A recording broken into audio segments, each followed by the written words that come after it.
चढ़ल बाटे मंडे, केहू जला काशी केहू मारा कंडे।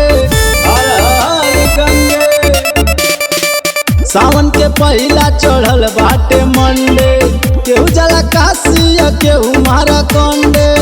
अरे जाने ले शिव जी हो सब कर राशि, जाने ले शिव जी हो सब कर राशि।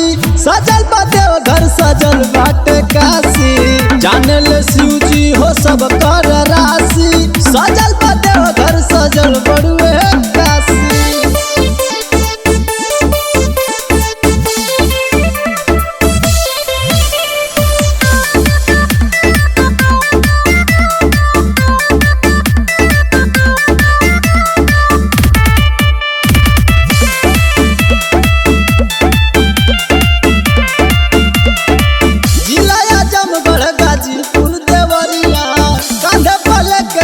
जाला कमरिया देवघर नगरिया, देवघर नगरिया।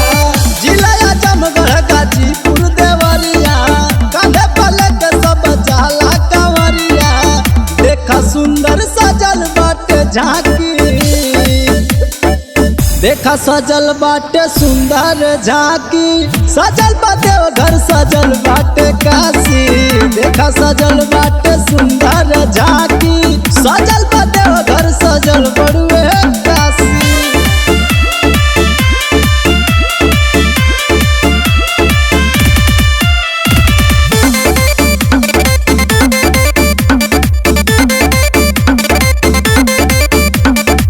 बड़ा बनारस पूरा मस्ती उमंग में, नाचल यार बिहारी के दोनों संग में। गेरुआ के रंग में, गेरुआ के रंग में। बड़ा बनारस पूरा मस्ती उमंग में, नाचल यार बिहारी के दोनों संग में। सावन के भूखल सती सौ उपवासी,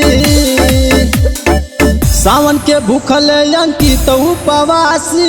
सजल बा देवघर सजल बाटे काशी, सावन के भूखल सती सौ उपवासी। सजल बा देवघर सजल बड़ुए काशी।